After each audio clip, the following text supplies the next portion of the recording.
KPCC പുനഃസംഘടനയിൽ ആശയക്കുഴപ്പം. ഡൽഹിയിൽ marathon ചർച്ച നടത്തിയ നേതാക്കൾ തെരഞ്ഞെടുപ്പ് അടുത്ത പശ്ചാത്തലത്തിൽ കൂടുതൽ പേരെ ഉൾപ്പെടുത്തി ജംബോ പട്ടിക പുറത്തിറക്കാനാണ് സാധ്യത. 9-ലധികം DCC പ്രസിഡന്റുമാരും മാറിയേക്കും. KPCC പുനഃസംഘടനയുമായി ബന്ധപ്പെട്ട ചർച്ചകൾ സമവായമാകാതെ നീളുകയാണ്.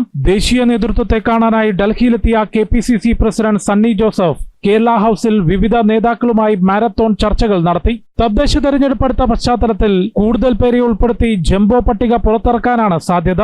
9-ലധികം DCC പ്രസിഡന്റുമാരും മാറിയേക്കും. കണ്ണൂർ DCC പ്രസിഡന്റിനെ മാറ്റരുതെന്ന നിർദ്ദേശമാണ് K. സുധാകരൻ മുൻപോട്ട് വെച്ചത്.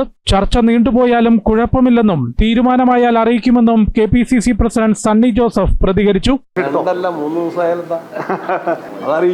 പുനഃസംഘടനയിൽ വ്യത്യസ്ത അഭിപ്രായങ്ങളുണ്ടെന്നും സമവായത്തിലെത്തിക്കാനാണ് KPCC പ്രസിഡന്റ് ശ്രമിക്കുന്നതെന്നും അടൂർ പ്രകാശ് പറഞ്ഞു. അല്ല, അത് പൂർണ്ണമായി സമവായത്തിൽ എത്തിക്കാൻ വേണ്ടിയുള്ള ശ്രമം KPCC പ്രസിഡന്റ് നടത്തിക്കൊണ്ടിരിക്കുകയാണ്. ഞങ്ങൾ എല്ലാ കാര്യങ്ങളും ചർച്ച ചെയ്യുന്നുണ്ട്. ചർച്ച ചെയ്തുകൊണ്ട് ആ ചർച്ചയുടെ അടിസ്ഥാനത്തിൽ ഏതൊക്കെ തരത്തിൽ പോകണമെന്നതിനെ കുറിച്ച് ഞങ്ങൾ അവസാനമായി ഒരു തീരുമാനമെടുക്കും. KPCC പ്രസിഡന്റും പ്രതിപക്ഷ നേതാവും MP-മാരുമായി പ്രത്യേകം കൂടിക്കാഴ്ച നടത്തി. ചർച്ചകൾ നടക്കുകയാണെന്നും തീരുമാനമായിട്ടില്ലെന്നും കേരളത്തിന്റെ ചുമതലയുള്ള AICC general secretary Deepa Das Munshi പറഞ്ഞു. We are talking to everyone. No decision has been taken.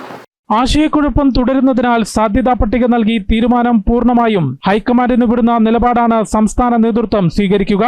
ജനം, ഡൽഹി.